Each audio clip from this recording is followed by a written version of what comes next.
warahmatullahi wabarakatuh. Semoga anak-anak ibu semua dalam keadaan sehat walafiat. Sebelum kita memulai pembelajaran, marilah sama-sama kita membaca bismillah terlebih dahulu agar pembelajaran kita hari ini mendapatkan keberkahan dan manfaatnya. Bismillahirrahmanirrahim. Kita masuki materi kita, yaitu tentang pribadi mulia Nabi Muhammad Sallallahu Alaihi Wasallam. Minggu kemarin sudah ibu jelaskan tentang kepribadian Nabi Muhammad Sallallahu Alaihi Wasallam. Apa-apa saja kepribadian mulia Nabi Muhammad Sallallahu Alaihi Wasallam.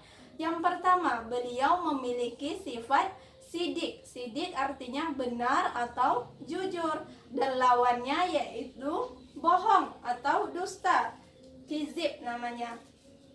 Yang kedua, sifat kepribadian Rasulullah SAW, amanah, dapat dipercaya. Lawannya khianat, tidak dapat dipercaya. Kita masuki yang ketiga, kepribadian mulia Nabi Muhammad SAW, yaitu tentang fatonah, artinya cerdas. Fatonah adalah cerdas, lawannya baladah, bodoh. Jadi lawannya masing-masing mempunyai lawan. Yang kemarin sidik, yaitu lawannya kizib. Kalau amanah lawannya khianat. Kemudian kalau fatonah lawannya baladah, yaitu bodoh. Jadi fatonah yaitu Nabi Muhammad SAW sudah dibekali Allah dengan kecerdasan yang sangat luar biasa, sehingga dapat menjelaskan wahyu Allah. Jadi Nabi Muhammad itu sudah memiliki kecerdasan. Dari kecil beliau sudah memiliki kecerdasan. Jadi contohnya di sini tentang kecerdasannya memberi petunjuk tentang cara menghentikan marah. Caranya yaitu dengan diam. Kemudian setelah diam kita membaca istighfar. Dan setelah membaca istighfar tidak berhenti juga marah kita, maka disuruhlah berwudu. Kemudian setelah berwudu masih marah juga, apabila dia marahnya berdiri, maka disuruhlah duduk. Ya, jadi kalau anak-anak ibu apabila marah, jadi anak-anak ibu harus diam, tidak berbicara lagi. Maka apabila masih ngomong juga, masih berbicara, anak ibu harus memperbanyak baca istighfar, kemudian berwudu. Dan apabila berwudu, kemudian apabila berdiri maka duduk. Kemudian yaitu yang keempat, tabligh, menyampaikan. Sifat kepribadian mulia Nabi Muhammad yang keempat, tabligh, menyampaikan, dan lawannya kitman, yaitu menyembunyikan.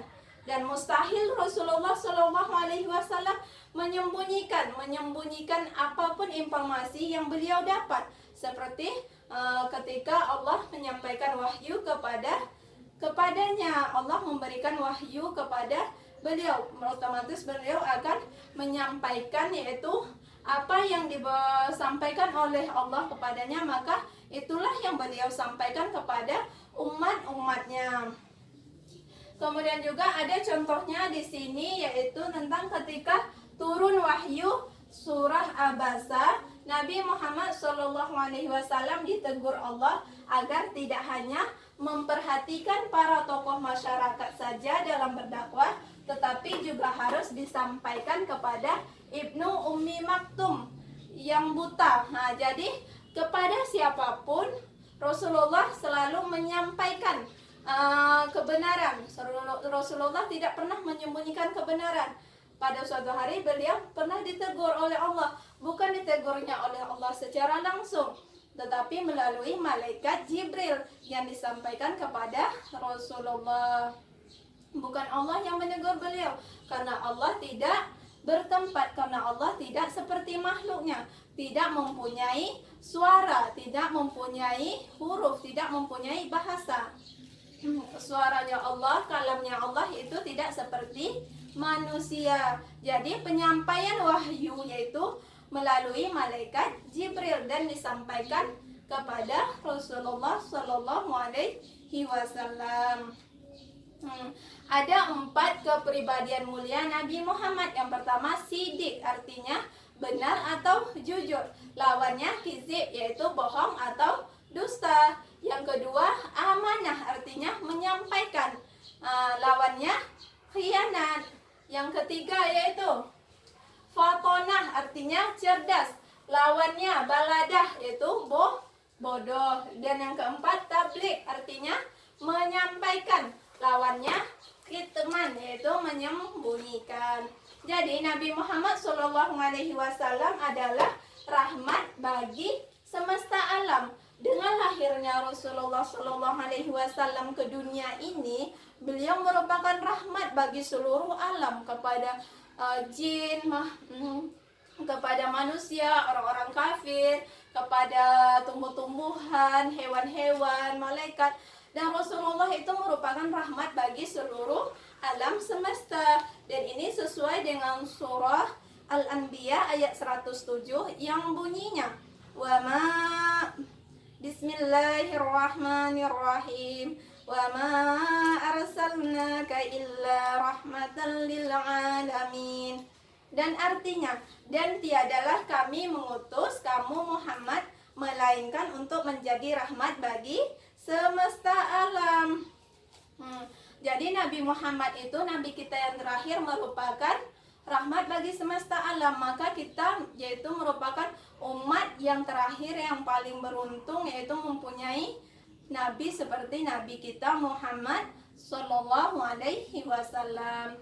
Maka contohlah sifat-sifat dan kepribadian mulia dari Nabi Muhammad kita, Nabi Muhammad Sallallahu Alaihi Wasallam. Anak-anak ibu harus mempunyai sifat jujur, tidak boleh berkata bohong. Yang kedua harus mempunyai sifat amanah, menyampaikan, tidak boleh mempunyai perbuatan tidak menyampaikan atau khianat. Dan yang ketiga, anak-anak ibu harus fatonah, artinya cerdas, dan lawannya bodoh. Jadi anak-anak ibu tidak mau dikatakan bodoh kan. Jadi contohlah Nabi kita Muhammad Sallallahu Alaihi Wasallam.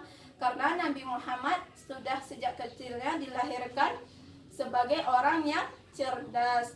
Kemudian yang keempat yaitu tablik, menyampaikan. Anak-anak ibu harus mempunyai sifat tablik, menyampaikan, dan tidak boleh kitman, menyembunyikan sesuatu hal. Jadi harus disampaikan kebenaran walaupun kepada siapapun. Baiklah, sampai di sini pembelajaran kita hari ini. Apabila ada kekurangan dan kelebihan, ibu mohon maaf. Dan ibu akhiri, wassalamualaikum warahmatullahi wabarakatuh.